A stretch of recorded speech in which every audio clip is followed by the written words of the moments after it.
Bueno, muy buenos días a todos. Mi nombre es Mirena Liani y en nombre de la Facultad de Derecho en la Universidad Católica Andrés Bello y de la Sociedad Venezolana de Derecho Mercantil, le damos la más cordial bienvenida a todos ustedes en este segundo foro sobre el proyecto de ley orgánica para la protección de los derechos socioeconómicos. Para analizar este importante instrumento, contamos hoy con la participación de destacados académicos y especialistas que abordarán distintos temas y ejes relacionados con este proyecto. Tendremos al profesor Daniel Pérez Pereda con aspectos positivos del proyecto. Luego contaremos con la disertación de la profesora Nayibe Chacón con reflexiones sobre los derechos de los usuarios. La profesora Nayibe está convocada el día de hoy, no puede acompañarnos, pero nos dejó un video muy interesante para que podamos compartirlo. Y cerraremos con el profesor Diego Castanino con su ponencia sobre la necesidad de innovar y adaptarnos a las nuevas realidades. Iniciamos entonces de inmediato para no perder tiempo y abordar estos temas de alto interés para la nación con el tema aspectos positivos del proyecto con nuestro primer ponente, el profesor Daniel Pérez Pereda, quien es abogado especialista en Derecho Mercantil de la Universidad Central de Venezuela, doctorando en mención ciencias de esa misma universidad, doctorando de Derecho de esta casa de estudios, tesorero de la Sociedad Venezolana de Derecho Mercantil y profesor de Derecho Mercantil de la Universidad Central de Venezuela. Integra la lista oficial de árbitros y conciliadores del SETCA y es miembro del Consejo Directivo de la ABA. Se ha desempeñado como mediador en procesos de conciliación en materia deportiva, habiendo sido secretario de la Cámara de Resolución de Disputas de la Federación Venezolana de Fútbol. Actualmente es socio consultor en la firma Lega e investigador del Instituto de Derecho Privado de la Universidad Central de Venezuela. Profesor Pérez Pereda, es un honor para nosotros tenerlo acá. Este espacio es todo suyo. Muy buenos días a todos, gracias a la Universidad Católica Andrés Bello, en representación de la profesora Milena Liani, a la Sociedad Venezolana de Derecho Mercantil. Bueno, hoy me va a corresponder disertar sobre los aspectos positivos que tiene la Ley Orgánica para la Protección de los Derechos Socioeconómicos. Hay avances y aportes en la regulación de las relaciones de consumo en Venezuela. Para nadie es un secreto que la aprobación en primera discusión de la Ley Orgánica para la Protección de los Derechos Socioeconómicos por parte de la Asamblea Nacional Venezolana constituye un hecho relevante en el proceso de evolución del marco jurídico que regula las relaciones de consumo y la intervención pública en la economía. La iniciativa legislativa, bueno, busca sustituir lo que venía siendo el decreto con rango, valor y fuerza de Ley Orgánica de Precios Justos del año 2015, normativa que fue adoptada en un contexto económico particularmente complejo y que respondió a circunstancias coyunturales eh, en el país en esa época.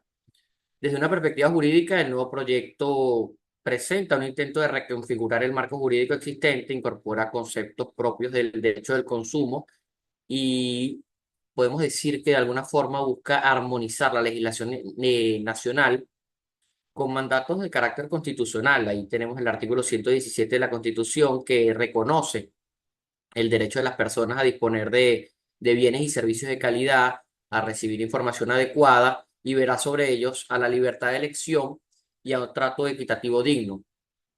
Vemos que cuando se analiza el proyecto, una de las cosas que más llama la atención es, bueno, el contraste que tiene la visión que tenía el legislador en el año 2015 y lo que toca el nuevo proyecto. Ya yo en particular siempre digo que pasa de un esquema muy intervencionista y muy controlador a un esquema más de regularización.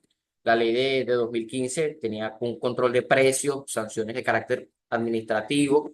Hoy en día busca más la protección integral de los derechos socioeconómicos y darle transparencia a la relación de consumo.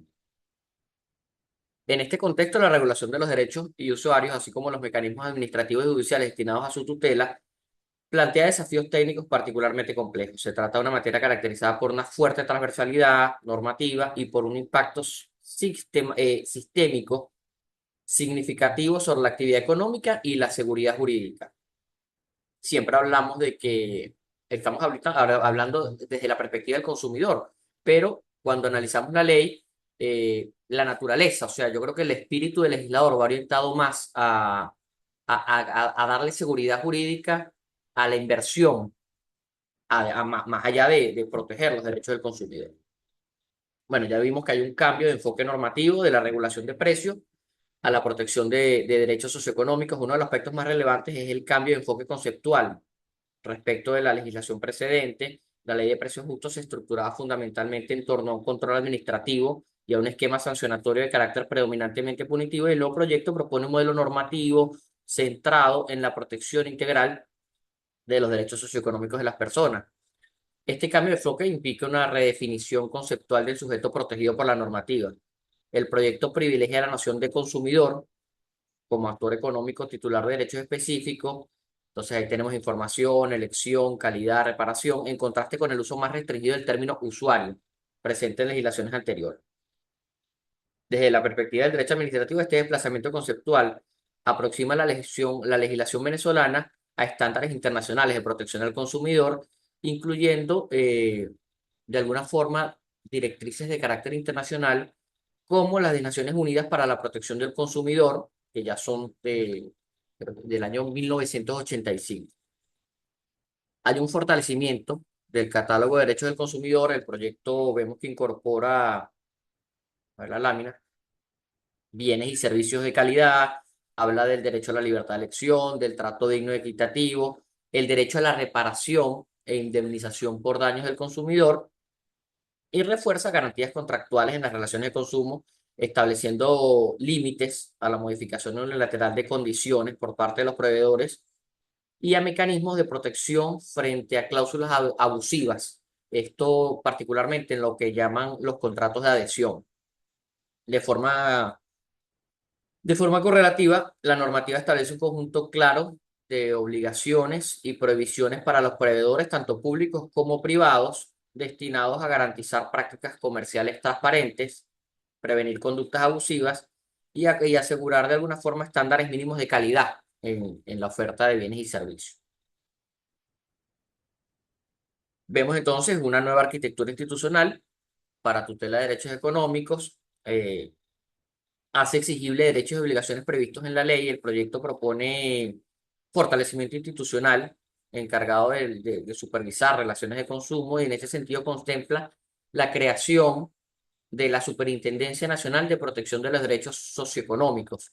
De alguna forma sustituye lo que era la institución reguladora anterior. Yo particularmente no soy amigo de creación de estructuras de control. Quiero pensar que esta superintendencia está orientada más a un tema de regulación que de esa crítica que hacíamos intervencionista y de control por parte del Estado. Se prevé implementación de instrumentos institucionales orientados a mejorar la transparencia y el seguimiento de los mercados, y bueno, destaca un sistema nacional de observación de precios destinado al análisis sistemático de las dinámicas de los precios a lo largo de la cadena productiva, y un registro de información de actividades económicas orientado a fortalecer la disponibilidad de datos económicos y a facilitar la supervisión de los mercados. Siempre hemos visto que todo esto, por lo menos en la parte de actividad económica, hemos visto instituciones de carácter privada que hacen esa valoración o ese análisis de comportamiento del mercado. Hoy vemos que, bueno, sería una instancia de carácter estatal, perdón, que se va a encargar de esa regulación o de ese control. Bueno, el diseño institucional propuesto busca que la intervención pública se sustente en información verificable, coordinación interinstitucional y herramientas tecnológicas, lo cual podría contribuir a una gestión regulatoria más eficiente y menos discrecional. Esto es sumamente importante, bien para el consumidor, pero mucho más para el productor o el ofertante de bienes y servicios. Bueno, aquí vemos ese tema el equilibrio en la regulación de precios. En materia de precios, el proyecto adopta un enfoque que procura equilibrar la protección de los consumidores con la sostenibilidad de la actividad económica, a diferencia de modelos regulatorios basados en la fijación administrativa generalizada. el texto legal prioriza un sistema de observación y análisis de estructura de costos a lo largo de la cadena productiva. Experiencias anteriores en fijación de precios siempre han de alguna forma intervenido, si se quiere, de carácter negativo en el mercado. Siempre había una crítica a estas mesas de trabajo que se hacían en su momento. Yo recuerdo grandes empresas productoras y comercializadoras de bienes y servicios que reclamaban el tema de la fijación de márgenes de ganancia y la fijación de precios porque las estructuras de costo no eran reales, había costos asociados muchos relacionados a trámites de carácter burocrático que de alguna forma el productor no le podía decir, mira, yo tengo que pagar por tramitación de licencia, por tramitación de trámites, por temas de gestoría una cantidad de recursos que no los puedo enfocar en mi estructura de costo. Entonces, de ahí, de alguna forma, yo creo que esto va a ir muy asociado a la ley de simplificación de trámites administrativos, sería lo ideal, de ahí esa transversalidad que se quiere con el proyecto. Entonces, bueno, digamos que ojalá sea un espacio para promover concertación entre los distintos actores económicos con el objeto de garantizar el acceso a la población de bienes y servicios y dinamizar la actividad del aparato productivo para que de alguna forma haya una dinámica eh, más positiva en lo que es nuestra economía. Cambios relevantes en la regulación de precios y en el régimen sancionatorio. Este, si se quiere, es un punto muy importante. Uno de los aspectos del proyecto consiste en la definición del esquema de regulación que anteriormente se encontraba articulado en la Ley Orgánica de Precios Justos, y el nuevo proyecto introduce una serie de cambios orientados a flexibilizar algunos mecanismos regulatorios al tiempo que se mantienen instrumentos de supervisión estatal sobre el funcionamiento de los mercados. Entonces, bueno, el primer esquema es muy importante, la eliminación del margen uniforme de ganancia.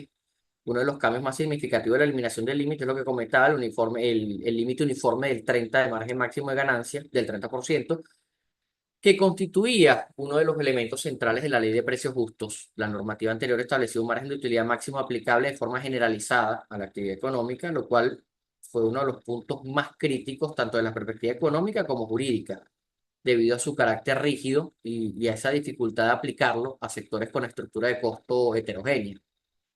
El nuevo proyecto abandona este esquema uniforme y permite que la determinación de los precios responda en mayor medida a la estructura real de costos de cada actividad económica, lo que introduce un mayor grado de flexibilidad en, en la formación de precios del mercado. Después, bueno, tenemos otro punto importante que es la sustitución del concepto de margen máximo por el principio de rentabilidad razonable. En lugar de un margen fijo predeterminado, el proyecto introduce un enfoque basado en el concepto de rentabilidad razonable, el cual busca reconocer la necesidad de que las actividades productivas mantengan condiciones de sostenibilidad económica. Si bien el Estado mantiene facultades de supervisión sobre las estructuras de costo de producción, distribución y comercialización, el nuevo esquema pretende evitar que los operadores económicos se vean obligados a producir o comercializar bienes por debajo de sus costos reales. Este cambio apunta a equilibrar dos objetivos regulatorios que consideramos fundamentales. Por un lado, la protección del consumidor mediante la prevención de prácticas especulativas y por otro lado, la sostenibilidad del aparato productivo mediante reconocimientos de márgenes de rentabilidad compatibles con la actividad empresarial. Entonces aquí vemos las dos caras, protección del consumidor y protección del productor. Hay una institucionalización del mecanismo de precios acordados. El proyecto formaliza el mecanismo de los precios acordados, entendido como un sistema mediante el cual el Estado, los productores y los comerciantes pueden establecer valores de referencia para la determinación de bienes y servicios a través de procesos de negociación o concertación. Este mecanismo busca sustituir parcialmente los modelos tradicionales de control directo de precios por esquema de concertación económica en los cuales distintos actores del sistema participan en la determinación de los precios, tomando en consideración ciertos factores como son estructura de costo, condiciones de mercado, niveles de oferta y demanda y sostenibilidad de la producción. En teoría, bueno, vemos que este modelo pretende generar un punto de encuentro entre el Estado y los agentes económicos y que, bueno, está orientado a garantizar simultáneamente el acceso de la población a bienes esenciales y a la continuidad de la actividad productiva. Otro punto importante es la reducción del enfoque penal. el fortalecimiento del régimen administrativo. Para nosotros también esto es muy, muy sumamente importante. Consiste en reducción del componente penal del régimen sancionatorio. Bajo la ley de precios justos, diversas conductas relacionadas con la actividad económica podían ser calificadas como delito económico. Esto es abiertamente, esto genera mucha inseguridad jurídica, en, evidentemente, o principalmente en el productor. Y bueno, el nuevo proyecto tiende a despenalizar parte de estas conductas, transformándolas en infracciones administrativas, lo que supone un desplazamiento hacia mecanismos regulatorios basados en multas, medidas correctivas, procedimientos administrativos y procesos de conciliación. Asimismo, el proyecto introduce criterios de proporcionalidad en la aplicación de sanciones y establece que determinadas medidas, como cierres temporales o intervenciones, deben ser adoptadas por autoridad superior de la entidad reguladora, reduciendo lo que hablábamos de esa discrecionalidad de funciones en niveles operativos.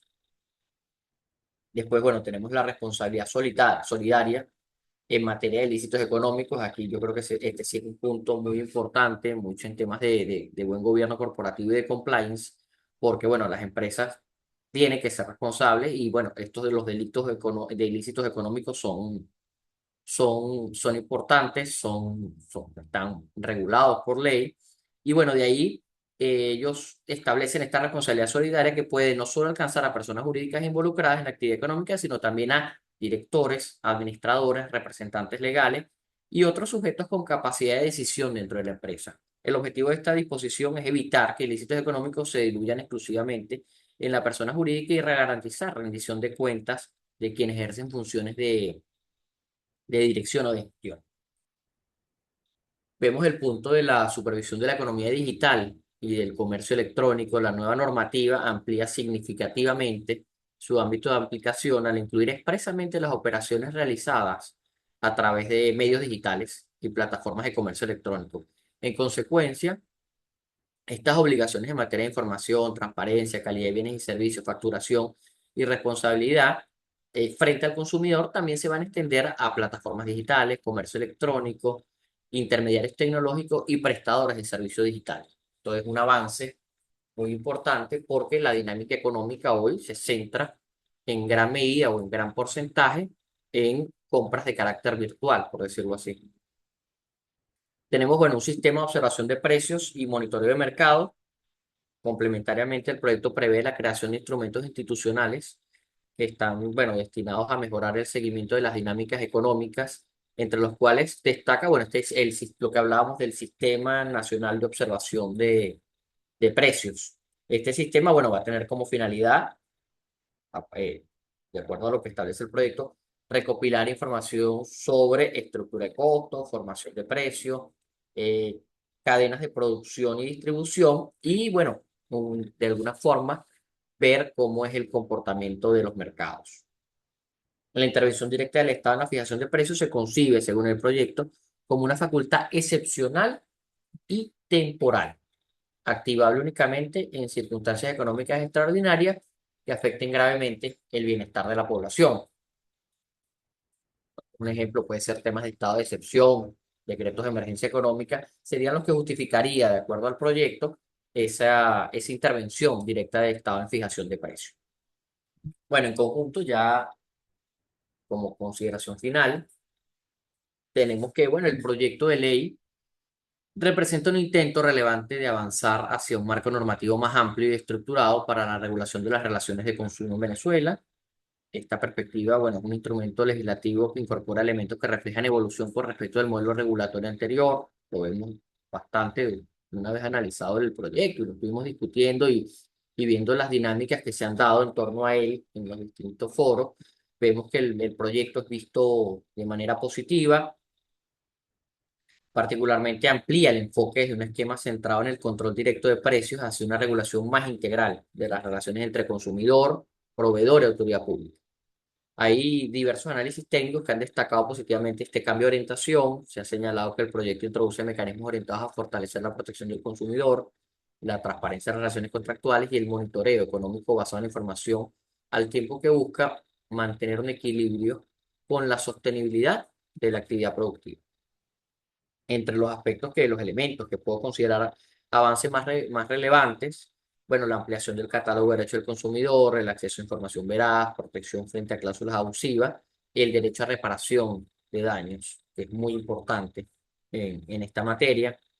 Incorporación de mecanismos de conciliación administrativa que privilegian la resolución de conflictos sin recurrir inmediatamente a sanciones. En un momento dado, yo recuerdo que antes de la SUNDE, sea, había una sala situacional que trataba de conciliar en inconvenientes que se presentaban en la dinámica, digamos, normal que puede dar una relación consumidor-proveedor de bienes y servicios.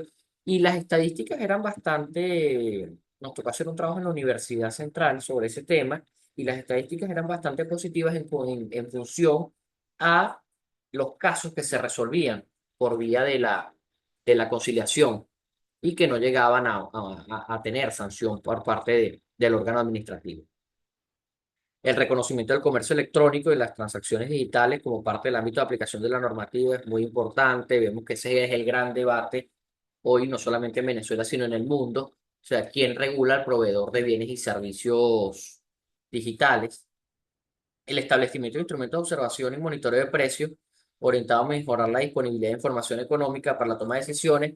De alguna forma aquí todavía vemos ese carácter injerencista que, que de alguna forma rompe con la dinámica del mercado, pero bueno, de alguna forma esperemos que ese tema sea una fase inicial y que después la dinámica económica se dé en un esquema de oferta y demanda de un libre mercado.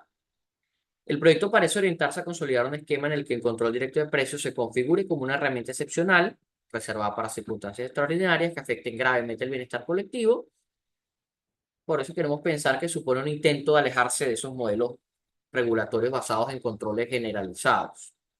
No obstante, como ocurre con toda iniciativa legislativa de alcance estructural, el proyecto presenta ciertos aspectos que podrían beneficiarse de ajustes técnicos adicionales, observaciones formuladas de distintos espacios académicos.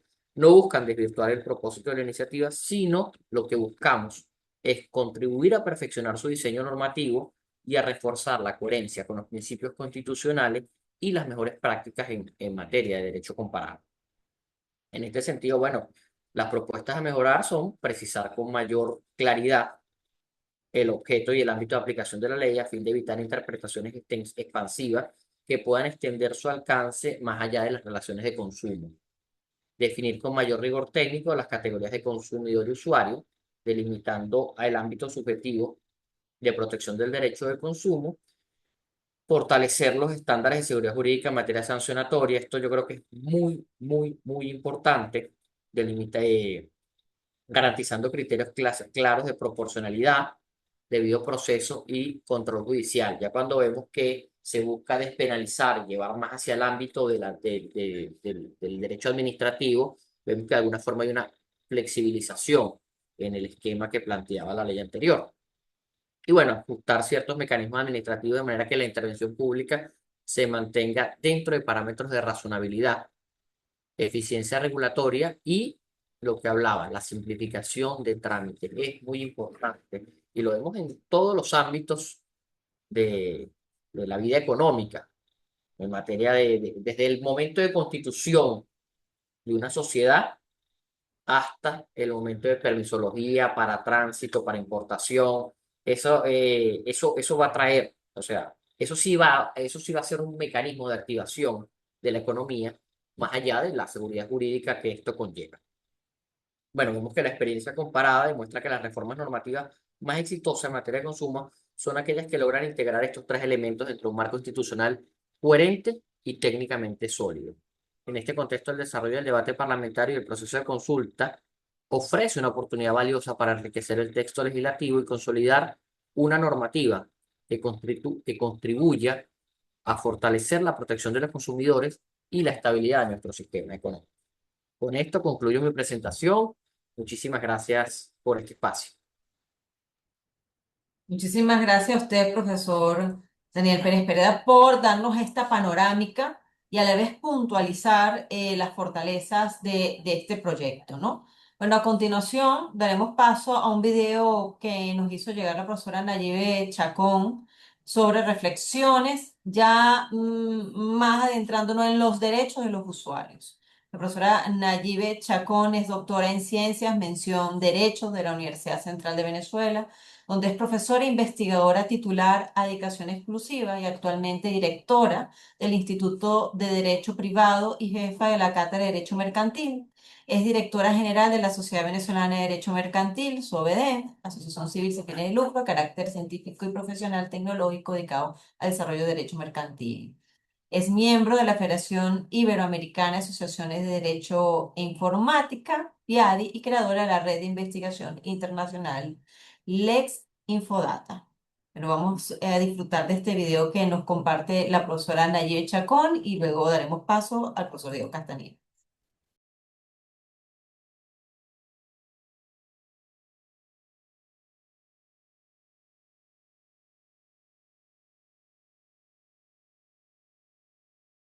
Hola, buenos días. Les habla la profesora Nayibe Chacón Gómez. Primero quiero agradecer a la Universidad Católica Andrés Bello, a la Facultad de Derecho, sus autoridades, profesor César Augusto Carballo Mena, la profesora Ninosca Rodríguez y la profesora Milena Liani por invitarme a participar conjuntamente con la Sociedad Venezolana de Derecho Mercantil, SOVEDEM, en este foro de comentarios al proyecto de ley orgánica para la protección de los derechos socioeconómicos. El tema que nos ocupa hoy es el tema de reflexiones sobre los derechos de los usuarios. Este proyecto de ley surge como el desarrollo natural de los artículos 114 y 117 de nuestra Constitución. Se trata de un proyecto que busca de alguna manera honrar el mandato de garantizar a las personas la disposición de bienes y servicios de calidad.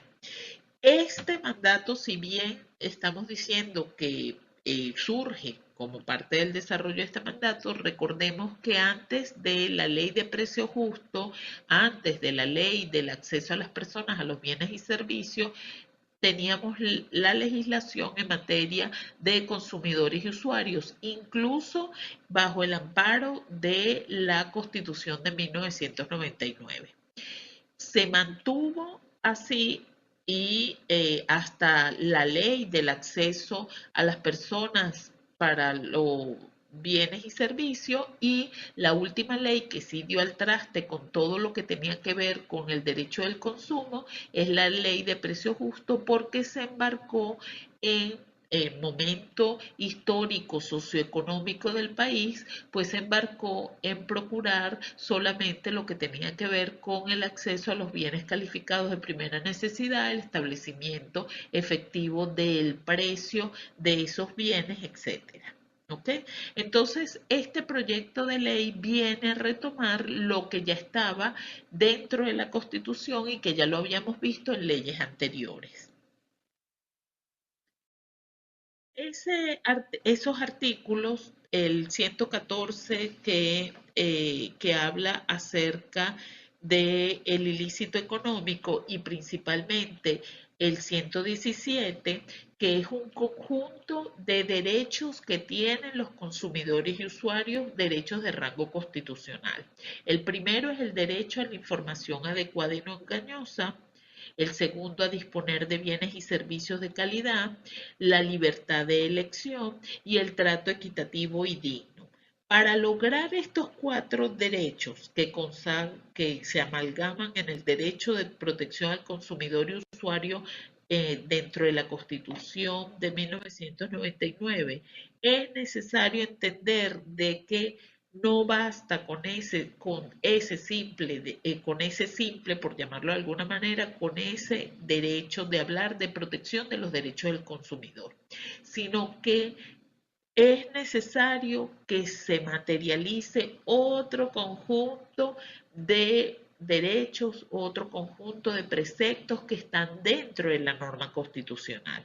En primer lugar, el de la libertad económica, artículo 112 de la Constitución.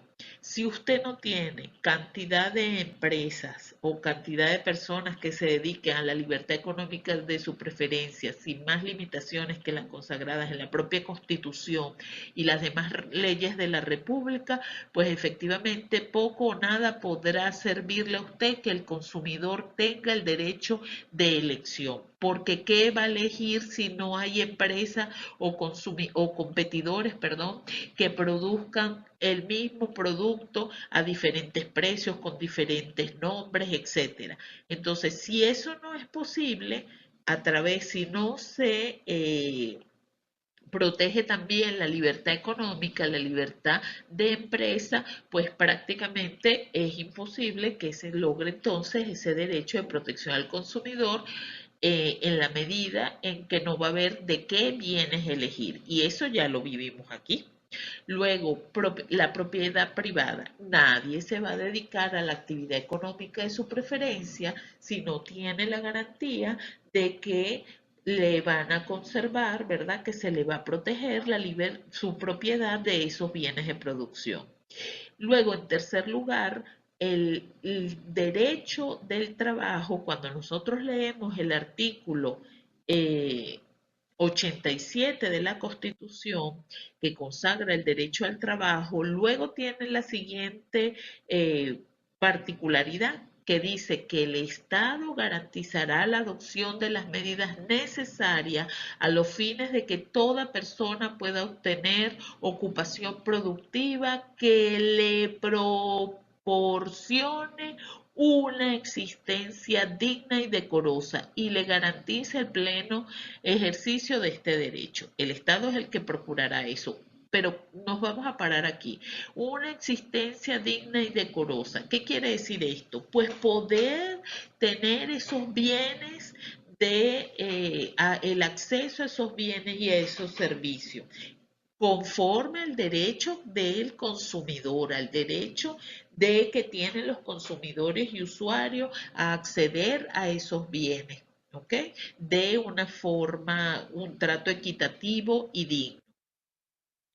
Desde el punto de vista del derecho mercantil, por otra parte, tenemos que esa protección de los consumidores y usuarios se basa principalmente en entender que existe una relación de asimetría entre el proveedor, que en la gran mayoría de los casos es un comerciante, sea persona natural o jurídica, y por otro lado tenemos en esa relación de consumo a un consumidor o usuario que la ley reconoce que se encuentra de alguna manera vulnerado o con riesgo de vulnerabilidad frente a ese comerciante. Es por esto que la ley no debe verse como un obstáculo. La ley que protege a estos consumidores y usuarios no es un obstáculo a la legislación de, de la libertad de empresa, sino que es el ejercicio responsable de la libertad económica, ¿ok? Entendiendo, por supuesto, que este derecho de libertad económica no es un derecho absoluto, sino que tiene a su vez limitaciones que ya los vimos consagrados, o sea, que ya los enunciamos, que se encuentran consagrados en la Constitución y podemos ver el mismo artículo 113 que prohíbe el abuso de la posición de dominio, se prohíbe el monopolio y otras prácticas económicas que pudiesen llegar a situaciones de desequilibrio dentro del mercado que en definitiva repercuten en la vulnerabilidad a ese consumidor y usuario.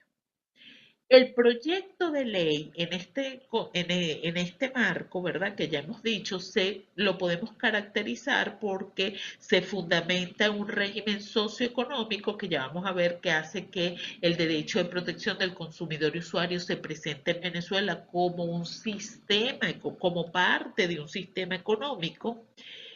Luego, el objeto de esta legislación, de este proyecto de ley, es establecer los mecanismos para garantizar el acceso del cual se viene hablando a bienes y servicios que se viene hablando desde el texto constitucional Y en tercer lugar, la naturaleza de las normas que son consagradas dentro de ese proyecto de ley es que, al igual que ocurría con la legislación anterior, se trata de normas de interés general, normas de orden público, ¿sí? Porque por dada la naturaleza misma de débil jurídico, a mí no me gusta mucho utilizar esa expresión, pero bueno, de minusvalía que tiene el consumidor y usuario frente al comerciante. Como les decía, el proyecto de ley parte de que los derechos de los consumidores y usuarios se articulan bajo un enfoque sistémico. ¿Qué quiere decir esto? De sistema que amalgama los derechos y que materializa los derechos consagrados en el texto constitucional. Dentro de esos derechos, nosotros hay muchos, de hecho el listado es extenso de lo que nos propone este proyecto de ley de orgánica para la protección de los derechos socioeconómicos. Sin embargo, yo voy a eh, destacar 5 derechos en particular. Primero, 5 situaciones que llaman mucho la atención positivamente dentro de este proyecto. En primer lugar, los riesgos a la salud. La responsabilidad por productos defectuosos se convierte en un pilar fundamental donde la prevención es tan importante como la sanción. Es decir, lograr que antes de que los bienes defectuosos, los productos defectuosos lleguen a materializar un riesgo para la salud pública, pues evidentemente se busca entonces prevenir de que eso llegue a ocurrir, estableciendo eh, la necesidad de que exista entonces una regulación que la consagra el propio proyecto de el ente encargado de que no salga o quitar, en el caso de que se encuentre, productos defectuosos dentro de un mercado. ¿Ok? Luego, la asimetría informativa. Como ya decíamos, o como parte del efecto de que exista un débil jurídico o una persona que se encuentre en minusvalía dentro de las relaciones de consumo, es decir, este consumidor y usuario, hace que la información, fíjense que es el primero de los derechos del 117, derecho a información no veraz, no engañosa, etcétera. ¿Por qué? Porque se parte de que el consumidor y usuario no tiene la misma relación. O sea, ¿quién es el dueño de la información del producto o servicio? El que lo va a proveer. Ese es el dueño de la información. Entonces, esa información le tiene que llegar íntegro al consumidor y usuario, porque aquí además cobra vida el concepto hoy en día de consentimiento informado. Mal puedo yo dar un consentimiento informado. ¿Y qué quiere decir eso? Es el consentimiento, es poder dar a través de la autonomía de la voluntad de la parte, poder decir si efectivamente estoy de acuerdo con adquirir esto. ¿Por qué? Porque esto tiene tales características, tiene tales beneficios, los riesgos son estos, las cuestiones negativas, los efectos secundarios son estos, etcétera. Pero para yo saber todo eso es necesario, ¿verdad? Tener efectivamente esa información. La información es el antídoto contra el abuso de la parte fuerte de la relación de consumo, es decir, de los proveedores de bienes y servicios, de los comerciantes. La única forma como se puede procurar y puede dar un consentimiento informado de que está adquiriendo lo que efectivamente quiere adquirir al precio que efectivamente es posible que pague ese consumidor y usuario es porque conoce, porque tiene la información sobre ese bien y servicio. En tercer lugar, la protección contractual no, las cláusulas, la regulación en materia de las cláusulas que pueden ser leoninas, que son esas cláusulas abusivas en los que pudiesen estar dentro de los contratos de adhesión. ¿Sí? Acuérdense que los contratos de adhesión, o tengan presente que los contratos de adhesión son aquellos en los cuales ya nos viene dado preestablecido su contenido, su cláusula, y no hay posibilidad de negociación dentro de estos contratos de adhesión. Entonces es necesario la regulación de la protección vía contractual en este proyecto de ley. Luego el impacto de la tecnología, el derecho que tiene de protección que tienen los consumidores y usuarios presenciales se equipara, ¿verdad?, a los consumidores digitales, a los que hacen, y esto a través, perdón, de la incorporación del concepto del comercio electrónico y sus distintos aspectos. Por último lugar, algo que llama mucho la atención de cuando hacemos este análisis es la prohibición de sustituir el llamado vuelto, el cambio en efectivo por mercancía no solicitada. En muchos casos usted paga con un billete de 100, usted tenía que pagar 95 y paga con un billete de 100, y entonces le quieren dar el 5 devuelto, se lo quieren dar en una caramelo, en comida, etcétera. No, si usted está pagando 95, principalmente cuando ese 95 es en moneda extranjera, si usted está pagando 95 con un billete de 100, pues los 5 restantes se los tienen que dar. Si no es en la moneda, en la divisa que usted está pagando, pues tiene que ser en bolívares con la tasa del Banco Central de Venezuela. ¿Ok? Asimismo, la soberanía de los pagos es el establecimiento de la tasa, la obligación de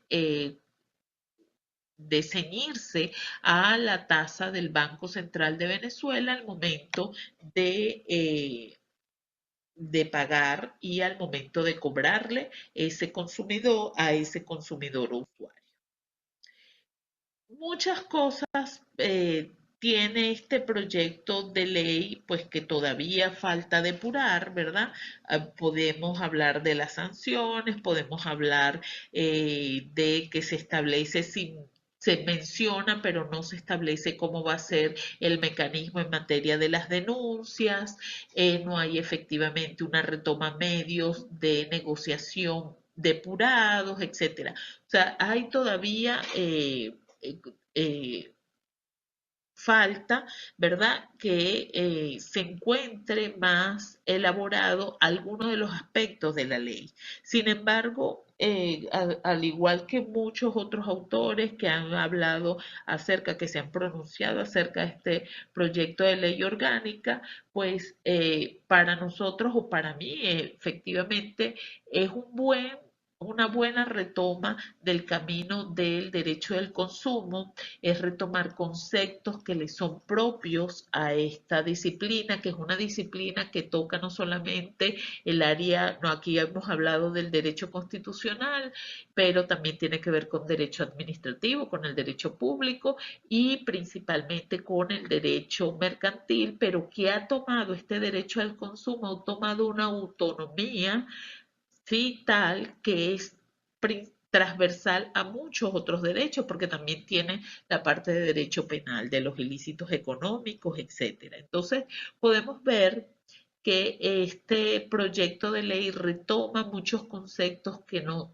son útiles, que vienen, que ya han sido trajinados no solamente en el derecho comparado, sobre todo en el derecho europeo, sino que han sido también, que ya habían sido criollizados o venezolanizados, por utilizar alguna palabra, para referirnos a que ya habían sido tratados dentro del ordenamiento jurídico venezolano, que ya habían sido vistos o ventilados dentro de la vía administrativa de nuestro país, así como la vía jurisdiccional. Entonces, fíjense que es retomar algunas buenas prácticas desde el punto de vista legislativo y pues ampliar esos conceptos que eran muy estrictos, muy ceñidos al momento del precio justo, que estaban consagrados en la legislación de precio justo.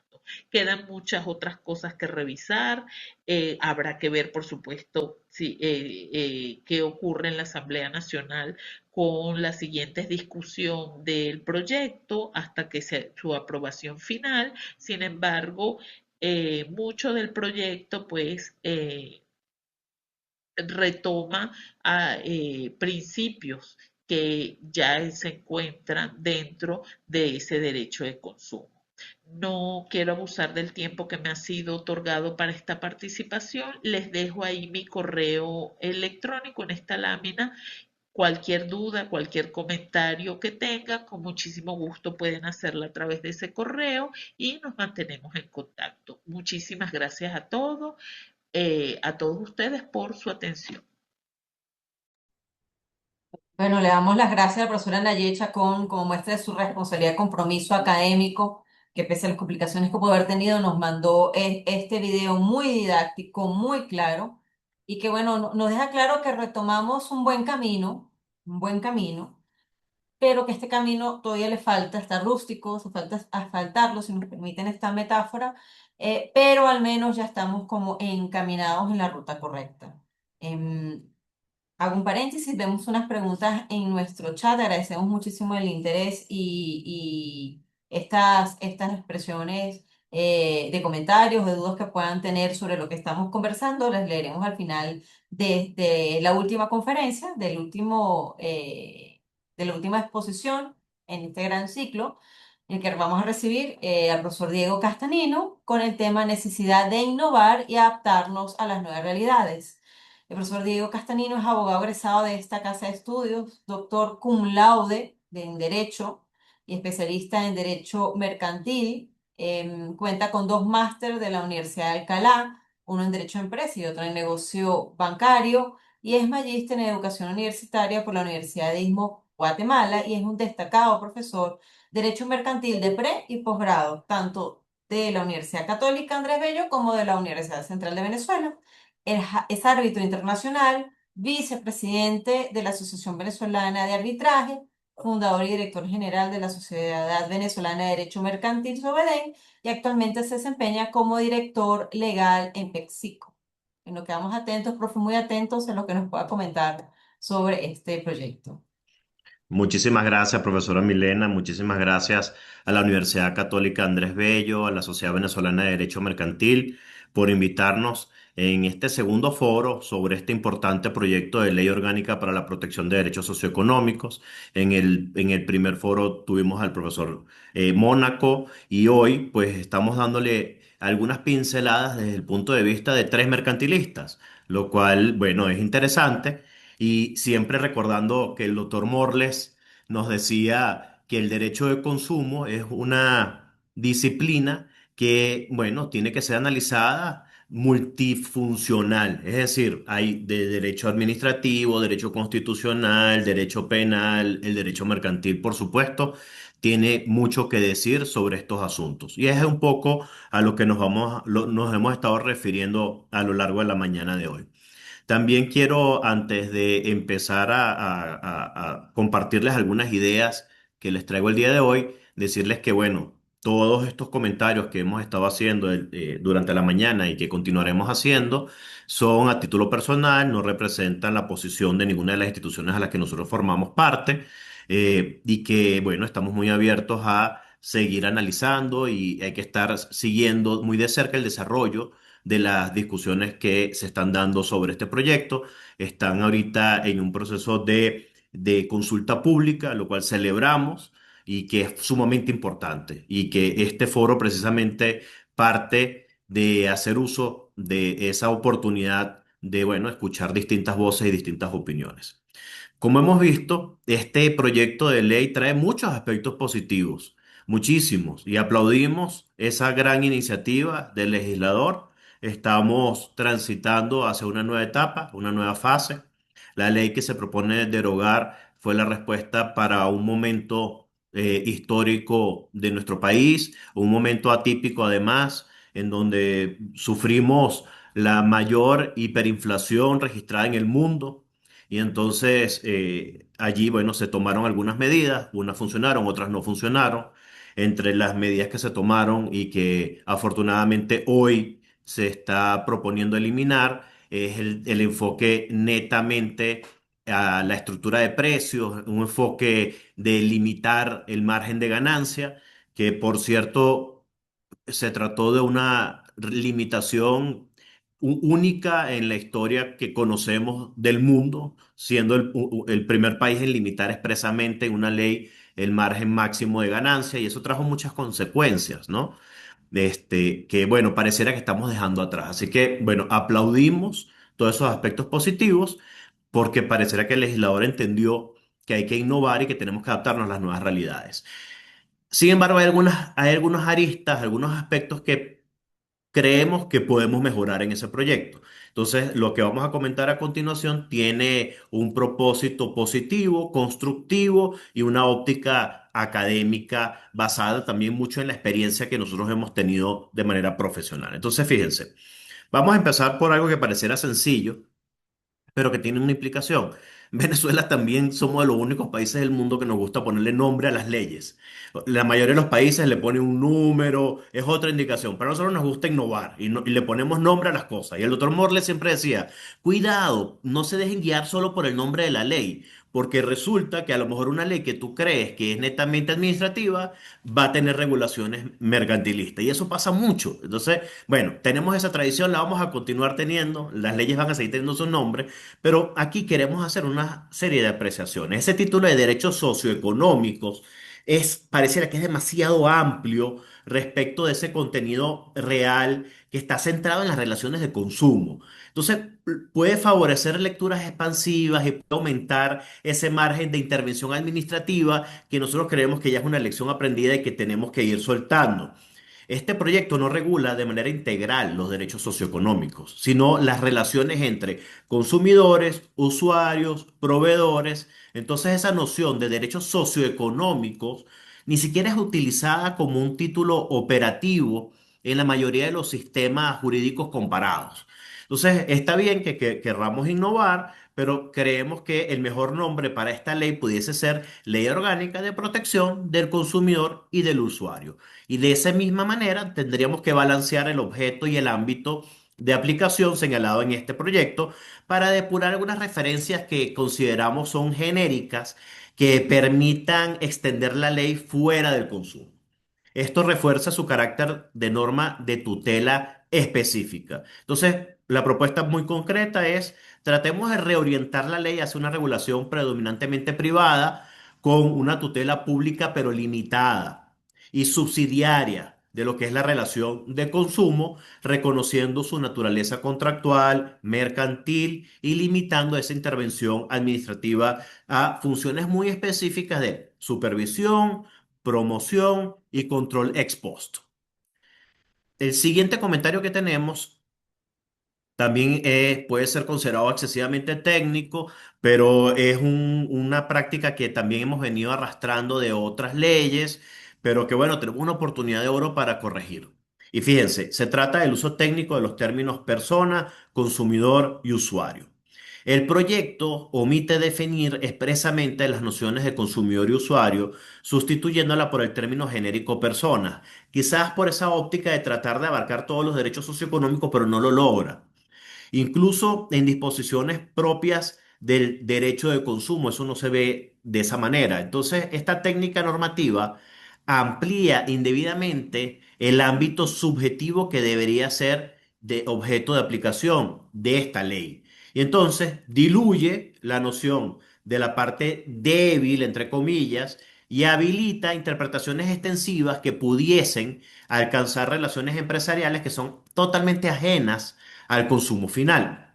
Por ejemplo, ese término personas incluye consumidores, usuarios, empresarios, proveedores, personas jurídicas con capacidad económica, y esto hace que ocurra ese fenómeno de diluir la noción de parte débil y crea una ficción normativa ¿Por qué? Bueno, porque todas las personas son tratadas como sujeto de una tutela reforzada y eso no tiene sentido, porque otorga también una protección generalizada y además indiscriminada sin un análisis de lo que es la asimetría real que debe aplicarse.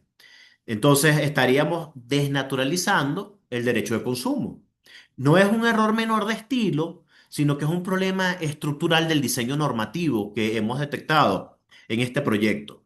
Aunque el proyecto sí que menciona consumidores y usuarios, por ejemplo, en ese artículo relacionado con los comités, no distingue jurídicamente entre ambos. Y honestamente, la figura del consumidor y la del usuario tienen ciertas diferencias, como también tienen similitudes. En los sistemas comparados, cuando analizamos la normativa española, la argentina, la chilena, la colombiana, la peruana, se definen expresamente consumidor y usuario y se va delimitando la tutela al destinatario final y excluye las actividades empresariales o profesionales. Entonces, ¿qué recomendamos aquí? Bueno, incorporemos definiciones claras. Sustituyemos el término personas por consumidor y usuario y apliquémosla para cuando de verdad corresponda a cada uno de ellos, donde, por ejemplo, en los artículos 9 en el artículo 10 etcétera, ¿no? Entonces, no es un tema menor, hay que tomarlo en cuenta. El otro comentario que traemos tiene que ver con el principio de interpretación pro persona sin un contrapeso, y eso está en el artículo 7. El proyecto formula que la interpretación se hará de la manera más favorable a las personas. Fíjense otra vez el problema del término personas. Esto puede operar como una regla automática, pero no es una ponderación y legitima interpretaciones extensivas, incrementa discrecionalidad y hay un riesgo de arbitrariedad. Entonces, ¿qué ocurre? Si nosotros estamos buscando generar un piso legal favorable que llame al inversionista extranjero, que es un gran objetivo de esta ley, que también proteja los derechos constitucionales más básicos del empresario, tenemos que tener cuidado sobre esto. Ese principio pro persona de raigambre constitucional y convencional en materia de derechos humanos no tiene un carácter absoluto ni tampoco tiene un carácter excluyente, sino que opera como un criterio de preferencia interpretativa dentro de un sistema de principios concurrentes. Entonces, tratar en lo que es el ámbito del derecho de consumo, aplicar automáticamente y sin matices ese principio pro persona, va a desnaturalizar su función original, pues se transforma en una herramienta que está siendo excesivamente aplicada jurídicas incompatibles. Entonces, ¿qué se propone aquí? Reformular el artículo para exigir una armonización entre la tutela del consumidor y la legalidad, seguridad jurídica, libertad económica, buena fe, razonabilidad. Pero también tenemos que añadir un estándar y el estándar debería ser la interpretación restrictiva de potestades sancionatorias y medidas gravosas. El siguiente punto que traemos tiene que ver con un registro obligatorio que trae este proyecto llamado REAC, que está en los artículos 43 y 44.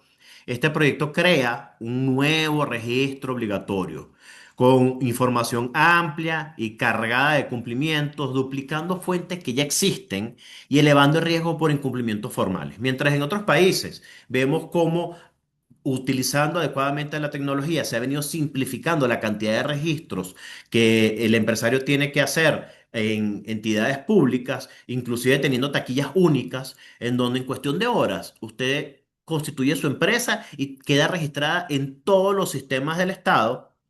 Vemos que Venezuela todavía tenemos esa costumbre de crear y crear y crear y crear nuevos trámites que son cada vez más burocráticos y que no generan un valor como tal porque ya es una información que existe previamente y que perfectamente podemos obtener de distintas fuentes. ¿Esto qué trae? Más allá de la burocracia, bueno, cargas que generan costos al empresario al final del día y desde una perspectiva de buena regulación, simplificación administrativa y de promoción de la libertad de empresa, creo que debemos suprimir estos artículos 43 y 44 y sustituirlo por un modelo de interoperabilidad slash registro único, que es lo que estamos viendo en varios países del mundo, en donde el Estado integra bases existentes y evita multiplicidad de trámites.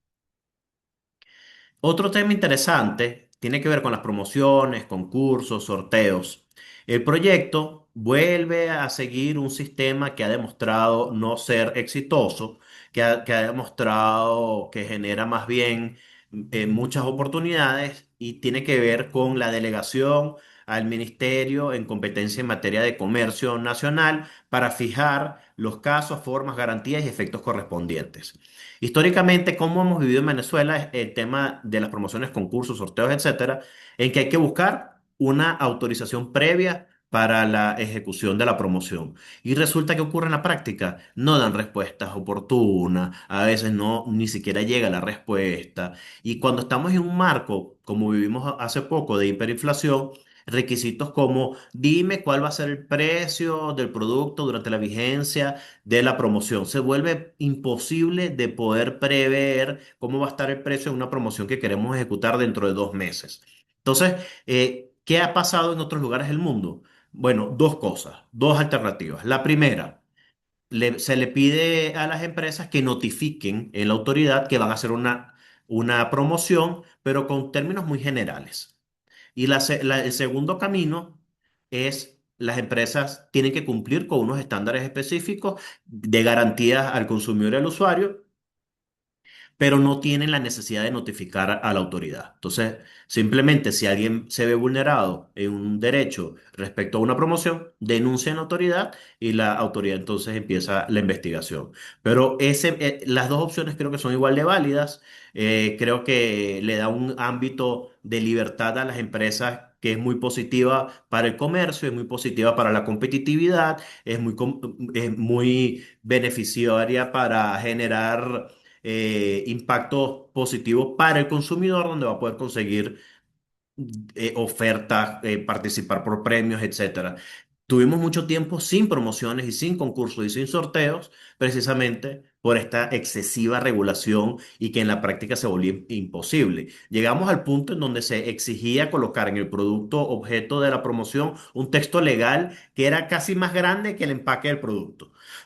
Entonces, si tú querías hacer por ejemplo, un concurso con imagínense un caramelo, en ese paquete de ese caramelo tenemos que colocar un texto legal enorme, entonces no tenía sentido y básicamente se dejaba por fuera muchos tipos de productos. O si no tenías que invertir un dineral en volver a imprimir empaques para que el empaque tenga expresamente esa advertencia legal. Cosas que no tienen sentido y lo que hacen es generar incremento en la estructura de costos de los productos y eso repercute en qué? En aumentos de precio. Entonces, cuando nosotros estamos regulando este tipo de situaciones, tenemos que ponernos en el zapato del empresario. Le estamos pidiendo que tenga que colocar más dinero. Por supuesto, esto va a repercutir en el precio y creo que no queremos que eso ocurra. Así que tenemos que matizar un poco lo que le estamos pidiendo a los empresarios. Fíjense, comercio electrónico.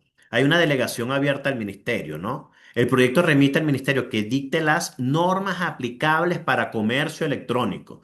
Esto es una habilitación que consideramos que es muy abierta y que puede terminar regulando elementos sustantivos del tráfico contractual como obligaciones, requisitos habilitantes, condiciones generales, por una vía sublegal en contravención al principio constitucional de reserva legal mercantil que hemos estado viviendo muchos casos a lo largo de los últimos años de violación expresa a este principio tan importante de reserva legal mercantil. A pesar que la Sala Constitucional se ha pronunciado y ha defendido un poco la manera en la que se ha venido trabajando estos aspectos, nosotros insistimos, y es que el doctor Morle fue muy claro en cuanto a esto. Ese principio se tiene que respetar. Hay muchos trabajos, creo que el último trabajo del doctor Morles tuvo que ver con esas normas que se fueron creando en materia de seguros que vulneraron absolutamente el principio de reserva legal mercantil. Aquí alertamos, hay una habilitación muy abierta, esperemos que no se materialice en vulneración de ese principio de reserva legal que es tan importante para la disciplina. Aquí hay un tema importante y que yo creo que si estamos hablando de un cambio de mindset, este es uno de esos elementos que llegó la hora de hablarlo y de tratarlo adecuadamente. Son los contratos de adhesión y como decía la profesora Nayibe, ese concepto que no nos gusta usar del débil jurídico y cuál va a tener que ser su tutela proporcional. Ya llegó la hora de superar la idea del deber jurídico como una categoría que es presunta y tenemos que sustituirla más bien por una vulnerabilidad contextual verificable, activando una tutela ex post ante desequilibrios que sean reales. Esto es muy importante. ¿Por qué? Pues un diseño que protege por pertenencia incentiva intervenciones generales y sesgo regulatorio. No podemos seguir, primero que se le ha venido dando un tratamiento eh, indebido a la figura del deber jurídico, pero además no podemos seguir tratando el deber jurídico como se trataba 40 años atrás. Y en muchos aspectos el deber jurídico se vuelve débil por falta de información, por falta de documentación, por falta de acceso a muchas cosas. Hoy no podemos compararnos con hace 40 años atrás. Es totalmente distinto. Y si a eso le sumamos que lo hemos venido malinterpretando y hemos venido extra protegiéndolo, entonces es un cultivo idóneo para una consecuencia jurídica nefasta. Entonces, bueno, llegó el momento de hablar de este punto. ¿Y qué estamos proponiendo? Bueno, incorporar en las definiciones una serie de definiciones, una serie de reglas de protección en un estándar de relatividad, temporalidad y verificabilidad de la vulnerabilidad que tiene que ver una tutela proporcional, manteniendo un foco en control de contenido, es decir, buena fe, información, transparencia y no estigmatizar el formato del contrato de adhesión. Otro problema. El contrato de adhesión es un método que tiene que seguir existiendo, sobre todo en una época en donde el consumo masivo cada vez es mayor. No podemos sentarnos y negociar caso por caso. O sea, es una figura apta para muchas cosas. No podemos satanizarla tampoco.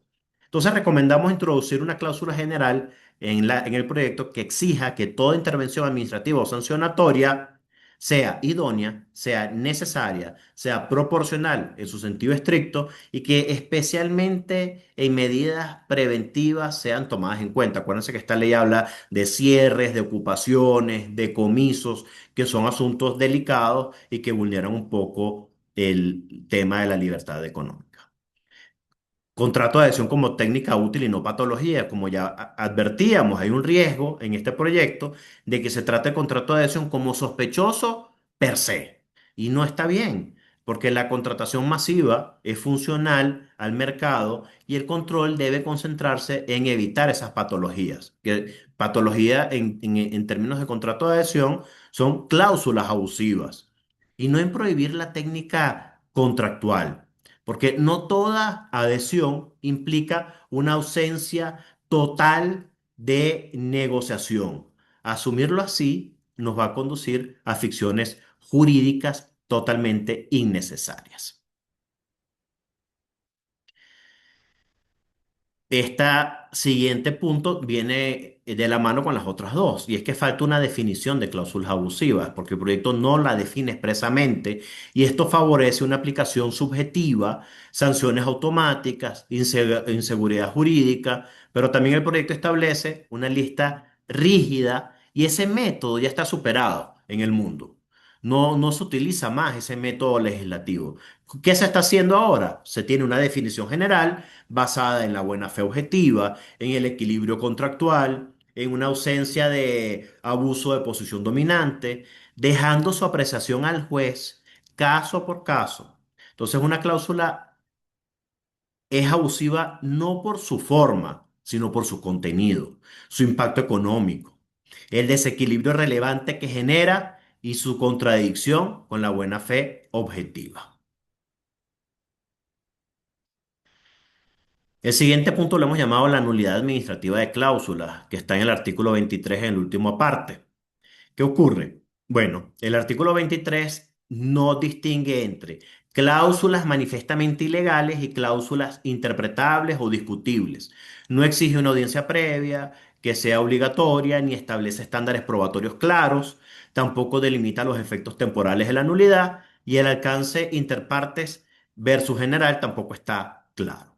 Entonces, ¿esto qué ocurre? ¿Qué genera? Un incremento de la discrecionalidad administrativa y debilita el control judicial efectivo, pues el juez pasa a revisar un acto que ya fue consumado.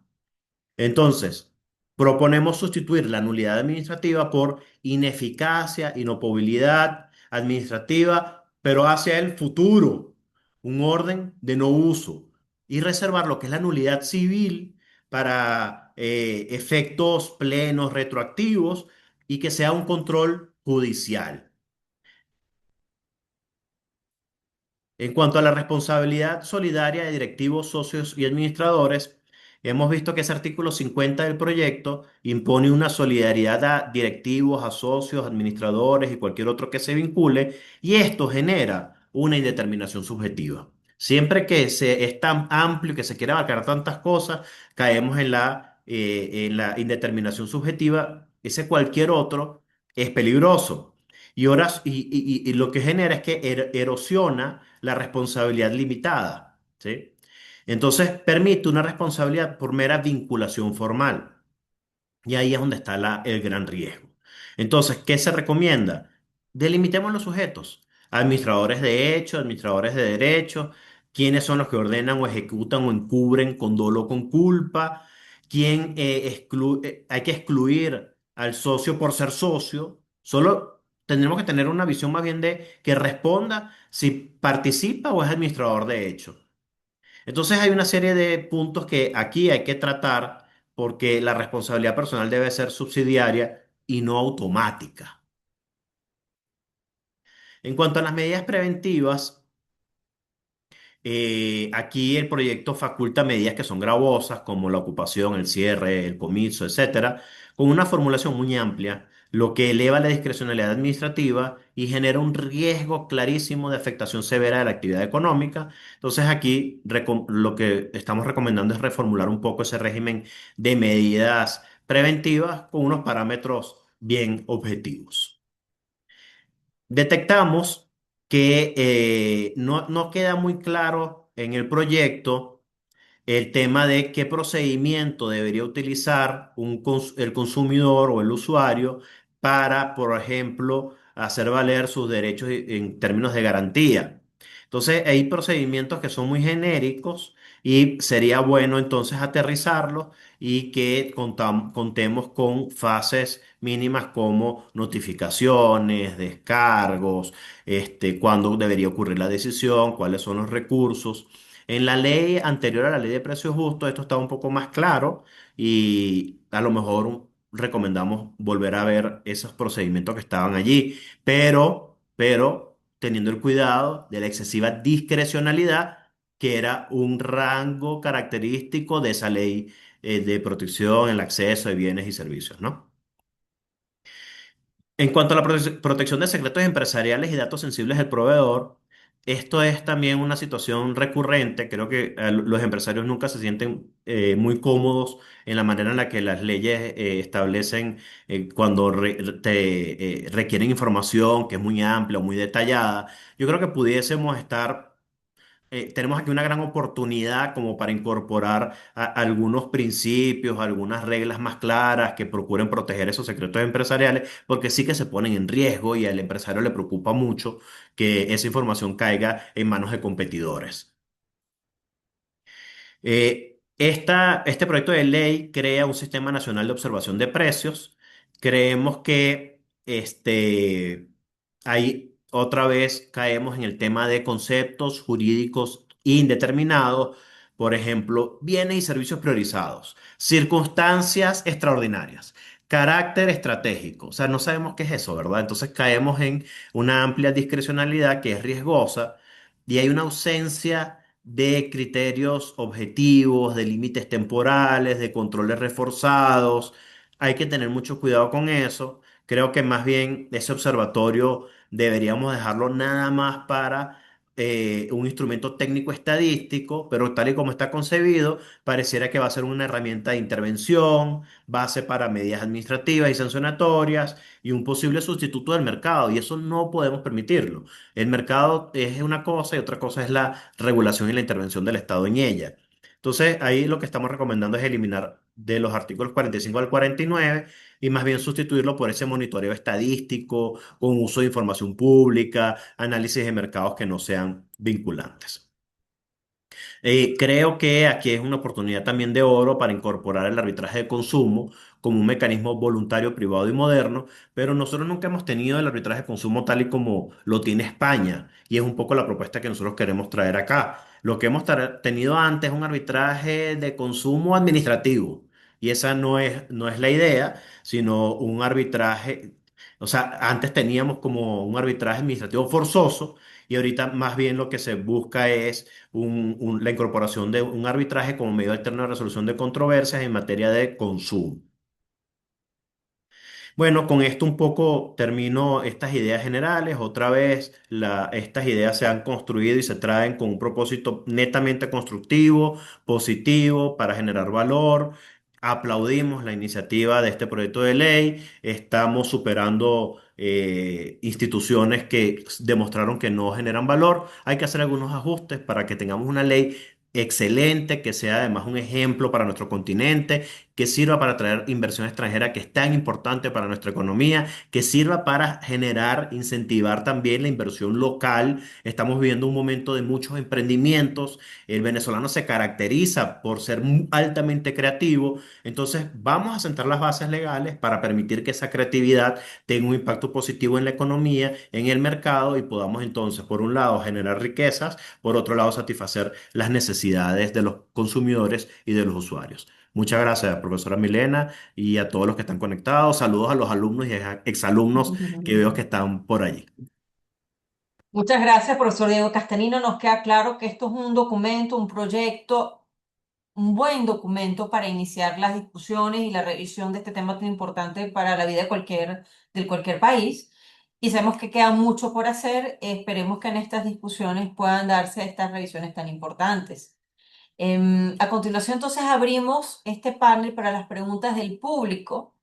Vamos a iniciar con las que tenemos en el chat. Si quieren, agrupo unas preguntas y ustedes libremente pueden elegir quién podría contestar, ¿no? Aquí Carlos Gustavo nos dice, ¿consideran los ponentes que el proyecto de ley satisface o cumple cabalmente con las exigencias del artículo 117 de la Constitución, que la Constitución precisa de la ley, que la ley debe establecer para la protección de los derechos consumidor y usuario? Y lo uno con la siguiente pregunta.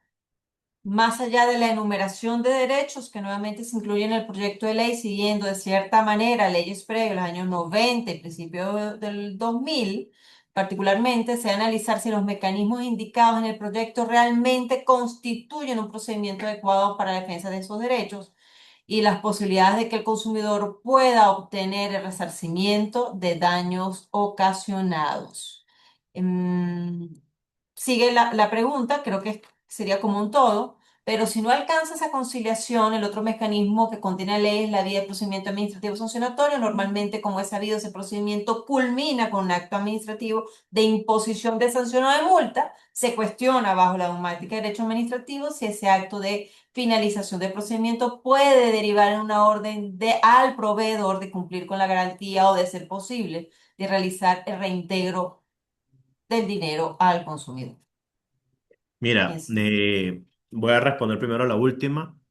Tal cual, ese punto lo hemos vivido varias veces en nuestra historia de regulación del derecho del consumo y no es única nuestra, sino que también así ha pasado en distintos países. Por eso, siempre se trata de fomentar en las etapas previas del procedimiento conciliación o mediación para ver si pueden llegar ahí a acuerdos, que seguramente, porque como tú muy bien dices, el ente administrativo va a estar enfocado en sancionar al proveedor, pero no va a ponerle órdenes de indemnización, por ejemplo, porque la indemnización tiene que buscarla en la jurisdicción ordinaria, porque es el juez el que tendrá la facultad para hacerlo. Entonces, una manera de resolver el problema rápido, eficiente, es incorporar fases previas de conciliación o mediación. Luego, la otra pregunta de si el artículo 117 está bien considerado en la ley. Como lo decía la profesora Nayibe Chacón, pareciera que está desarrollado, hay algunas oportunidades para mejorarlo, para aterrizarlo un poco más en la realidad, pero es un buen primer avance. Estamos hablando de la primera versión, ¿verdad? Del primer proyecto. Vamos a ver cómo viene ahorita para la segunda discusión, qué elementos van a tomar en cuenta, pero yo creo que sí se van a aterrizar muchos de esas ideas para que ese artículo 117 sea de verdad tomado en cuenta y se proteja los derechos del consumidor y del usuario. Gracias, profesor Diego. No sé si el profesor Daniel Pérez Pereda quisiera agregar algo o continuamos con las preguntas. No, yo tengo en línea con lo que ha dicho Nayib y con Diego, bueno, es un primer papel de trabajo. Uno destaca los aspectos porque el proyecto en sí tiene un avance con relación a la ley anterior, pero sí toca afinar muchos detalles. No sé si va a haber reglamentos, o sea, que la ley pueda de alguna forma desarrollar reglamentos para estas áreas tan específicas.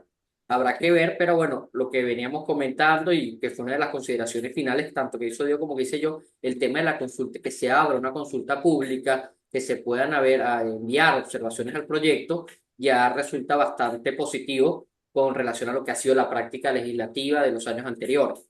Entonces, por lo menos que se abra el espacio para hacer este tipo de comentarios, observaciones y propuestas, ya es algo positivo. Vamos a ver si en definitiva las acogen o no, pero por lo menos ya el tema de que el espacio se haya abierto es algo que tiene que ser plausible. Muchísimas gracias, profe. Aquí veo un comentario, creo que, bueno, no, ya el profesor Diego lo había respondido, sin embargo, por respeto al público, lo vamos a leer. Carlos Briceños dice, la ley debe partir de la realidad, más allá de la supuesta minusvalía del consumidor o aún aceptando la misma. La relación de consumo es en esencia una relación entre privados, entre consumidores y proveedores. Por tanto, los mecanismos de defensa y de protección de los consumidores deben ser de naturaleza civil salvo los casos particulares de afectación del interés general, por ejemplo, en los supuestos de comercialización de bienes, no, perdón que me perdí, de bienes no aptos para la salud. Bajo ese escenario, consideran adecuado pensar en crear en la ley mecanismos judiciales especiales para que se tramiten las controversias entre consumidores y proveedores a través de las cuales se logre alcanzar una adecuada protección de derechos. Es decir, profesor, más allá del arbitraje de consumo que ya mencionó, ¿cómo perfilaría la vía judicial? Creo que podría ser esa la orientación de la pregunta. Sí, buena pregunta, fíjense. Yo creo que tenemos que orientarnos a que ese procedimiento ante la autoridad administrativa tiene un objeto sancionatorio para el proveedor que está incumpliendo y si la ley establece multas o una sanción específica, esa es la que habrá que aplicarse. Pero luego, en tema de responsabilidad como tal, civil, del proveedor tiene que tramitarse en la jurisdicción ordinaria, sí o sí. No creo que tengamos que incorporar artículos que así lo digan porque ya lo tenemos. O sea, ya nuestro código lo establece, entonces no tenemos que overregular, ¿no? Ya está. Y el tema del arbitraje de consumo es la posibilidad, o sea, que la ley lo permita, que ojo, hoy, aunque la ley no lo permita, el arbitraje de consumo puede ser una realidad. Esa es una idea que nosotros tenemos, pero qué bueno si la ley lo establece, lo logra establecer expresamente, creo que sería un espaldarazo interesante, pero es la posibilidad de que en los acuerdos, en los contratos de consumo se establezca un acuerdo de arbitraje y es un arbitraje un poco distinto. Es un arbitraje que tiene que ser mucho más económico, que tiene que ser mucho más expedito. Inclusive se propone que todos los costos sean asumidos por el proveedor, salvo que sea una acción que sea temeraria. Entonces es un modelo de solución alternativas de controversia útil. Yo tengo un artículo que escribí sobre ese tema que en mi página web creo que lo pueden descargar. Es una propuesta y en España ha funcionado bastante bien. Muchas gracias, profesor Diego. Ese arbitraje de consumo, entiendo que estarían a cargo de las cámaras u otras instituciones podrían. Puede ser institucional o puede ser ad hoc. Tampoco. Muy bien, muchísimas gracias, profe. Tenemos unas preguntas adicionales en el canal de pregunta y respuesta. Argenis Olivares y saludos, buenos días. Este supuesto de libertad económica no debería ser abordado por el derecho de competencia económica establecido en la ley antimonopolio para asegurar la diversificación y eficacia económica. No se limita a ella, ¿sí? Tal cual, lo tenemos en nuestra ley antimonopolio, que además, otra vez hablando de los nombres de las leyes, ese nombre no es el adecuado para esa ley porque el monopolio no es la única práctica que tenemos que prohibir y que se prohíbe en la ley, sino que hay otras muchas. Entonces es un nombre que, bueno, no es el adecuado. Pero bueno, ahí se regula, pero también aquí también, porque esta es la otra cara de la moneda, es cómo o qué ocurre, cuáles son los hechos que ocurren en el mercado.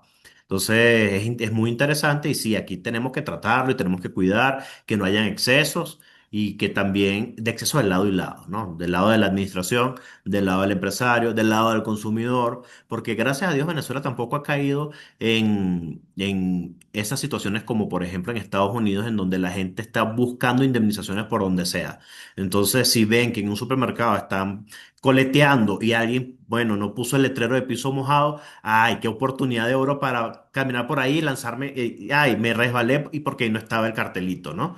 Y eso son casa indemnizaciones y son indemnizaciones millonarias en muchas de las veces. Nosotros no hemos caído ahí. Creo que nuestra cultura no está ahí en estar pescando indemnizaciones y buscando la trampa y espero que nunca caigamos allí. Entonces, yo creo que esas es un poco las ideas que tengo para esa pregunta. Profe, el mismo participante reformula y un poco quiere reorientar diciendo, bueno, que este proyecto de ley orgánica de protección de los derechos socioeconómicos incorpore en su articulado estas figuras que ya están en la otra ley, boicot comercial, abuso de posición de dominio.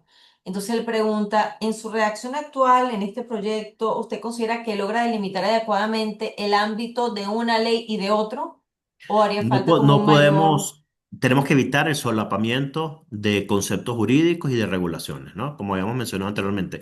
Si ya está en otra ley y está funcionando, dejémoslo como está y no estemos sobreregulando y recordando cosas que ya están en nuestro ordenamiento jurídico. La ley antimonopolio, fíjense que cuando salió esa ley había mucha ansiedad en el medio de qué va a pasar, porque nuestra ley de protección anterior no era una ley mala, la verdad. Y la Ujú. ley esta que sustituyó, que es la ley esta de antimonopolio, tampoco es una ley que tengamos muchos elementos para criticarla, para ser muy objetivo. Ha funcionado.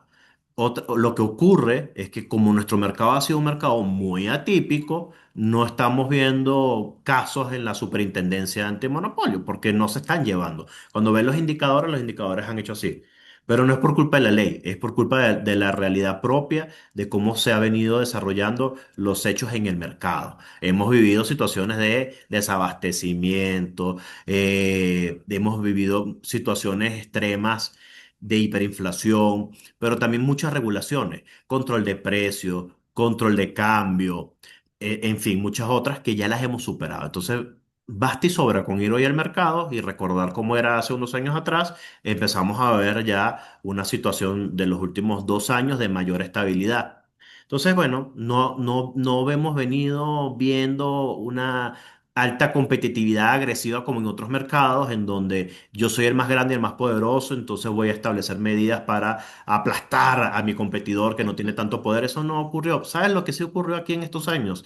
Que entre competidores se ayudaron para sobrevivir estas circunstancias adversas. Yo he visto competidores prestarse materia prima. Eso no se ha visto en ningún Ay, lugar del mundo. En ningún lugar del mundo. Y yo lo he visto. Competidores decir, oye, no me ha llegado la importación de esta materia prima por la X cantidad de burocracia me va a llegar. ¿Te sobra algo como para yo hacer algo? Sí, toma. Acuérdense que nadie le gusta ser el único proveedor de bien en el mercado. Eso es terrible para todos, para el usuario, para el consumidor, para ti como empresario. La competitividad es sana, genera valor, te hace innovar, te hace mejorar, porque tú quieres ser la opción número uno del consumidor. Pero si tú eres el único, entonces estás en tu zona de confort. No te importa nada porque o te compran o te compran. Entonces ya la imagen del producto quedó estancada, la calidad es la que hay. Por eso el empresario inteligente, visionario, sabe que tener competencia genera mucho valor. Entonces nosotros hemos tenido ese ambiente de colaboración. Otra vez, muy típico del venezolano. El venezolano es echado para adelante, es de buena actitud y no nos... Hay que tener cuidado cuando nos comparamos con otros países, porque Venezuela es una situación ad hoc como todo, ¿ok? Excelente reflexión, profe. Excelente reflexión y rescatando nuestra idiosincrasia, la parte positiva. Queda una última pregunta en esta parte. Disculpe, un momento. El profesor Pereira, bueno, entendiendo un poco esta amplitud de los términos empleados por el proyecto, él dice, bueno, habría una posibilidad de que alguien interprete que se aplique esta ley a otro tipo de relaciones, como por ejemplo las arrendaticias. ¿Correríamos ese riesgo? Claro, pero creo que hay otro Daniel Pérez, que no es el profesor Daniel Pérez Pereda, ¿no? En el chat. No, no, Pereira, Wilmer Ah, ok, Pereira. ok, no, pensé que era Daniel Pérez que Ah, está no, escribiendo perdón. también. Este, mira, la relación arrendaticia ha sido objeto de una regulación especial que ha venido también evolucionando. El arrendamiento comercial también cuenta con una regulación específica que también ha sido objeto de evolución jurisprudencial, por ejemplo, en tema de arbitraje, en materia de arbitraje, en materia de arrendamiento comercial. Entonces, yo creo que una cosa es distinta a la otra. Esa relación arrendaticia está muy bien regulada por leyes especiales. Estupendo. Y bueno, el profesor Daniel Pérez Pereira tiene una pregunta para animar más a este panel.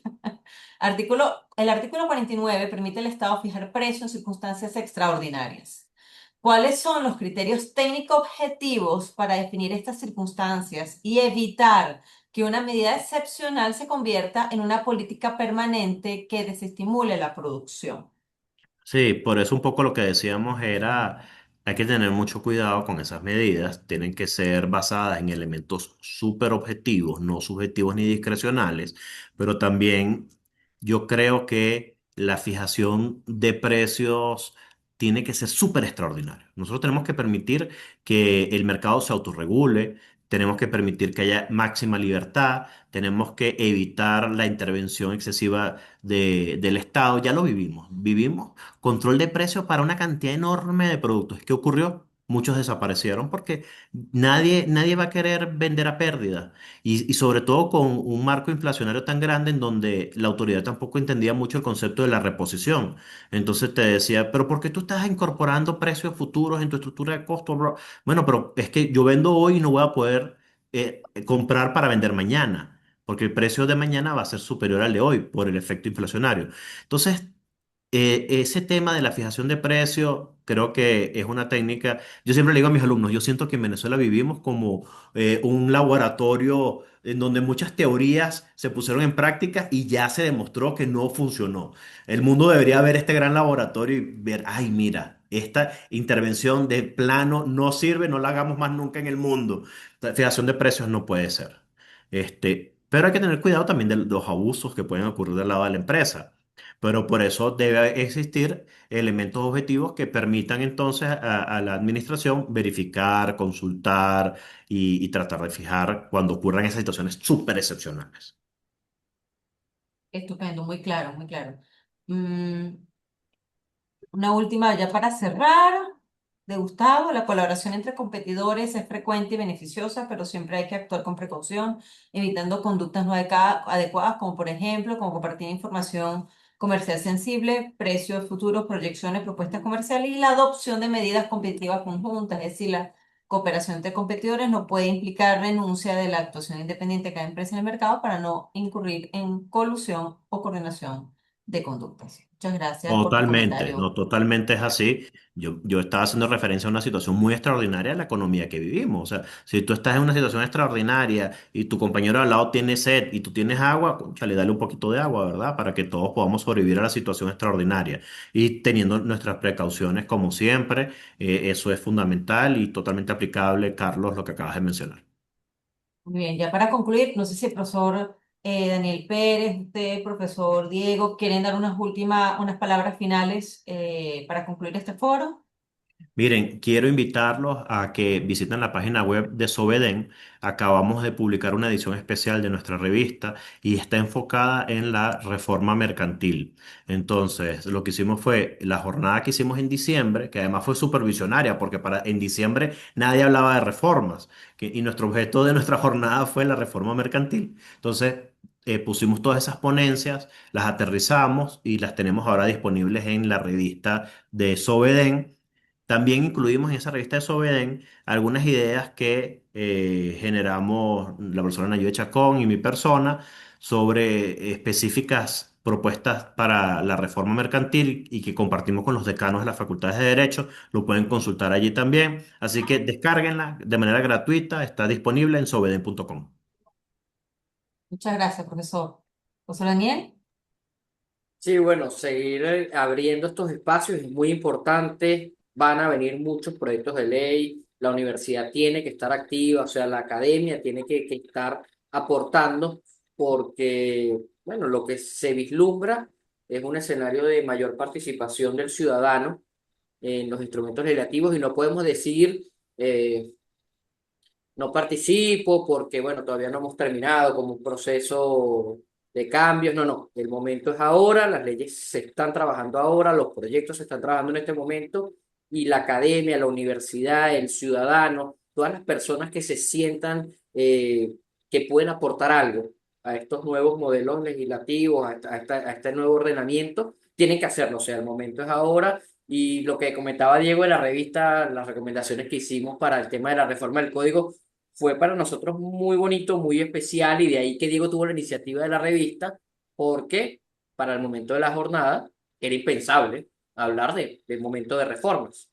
Entonces creo que es una diosidencia muy agradable y que, bueno, fue un trabajo, casi 1000 páginas de edición de la revista, un trabajo bastante denso, ir arriando a cada uno de los participantes, a dar sus aportes, a llevar a trabajos científicos, a artículos científicos, lo que habían sido sus aportes o sus comentarios en ese evento, y haberlo materializado en la revista, de verdad que es bastante satisfactorio. Y bueno, tanto Sovedén como la universidad, la Católica ha sido la casa que vio nacer a Sovedén. Vamos a estar ahí para participar en lo que pueda hacer una reforma, bueno, del Código de Comercio y de todas las leyes en las que desde nuestra visión, de nuestra perspectiva, de nuestra profesionalidad, profesionalismo, podamos aportar. Y bueno, nuevamente muchísimas gracias a la Universidad Católica por este ciclo de actividades que enriquecen tanto y bueno, como siempre lo decimos, nos encanta la participación y que la gente comente, no solamente nos escuche, o sea, sentir en los comentarios es decir, bueno, me escucharon, están, están en sintonía con lo que estamos viviendo. Muchísimas gracias entonces, profesora. Saludos. Bueno, en nuestra parte, nada más reiterar nuestro agradecimiento a profesor Diego Castañeda, a profesora Nayeli Chacón, profesor Daniel Pérez Pereira, miembros de Sovedén, todos personalmente y la sociedad, aliados muy cercanos a esta casa de estudios por su valiosa colaboración académica, no solamente con nosotros, sino su actividad de divulgación que es tan importante como lo acabamos de mencionar con la revista. Y estamos muy complacidos de esta actividad y apostamos por seguir divulgando las actividades de Sovedén y realizar actividades conjuntas para fortalecer esta visión moderna del derecho mercantil, ir orientando la vida del país, como estamos llamados todos los universitarios en las universidades a hacer.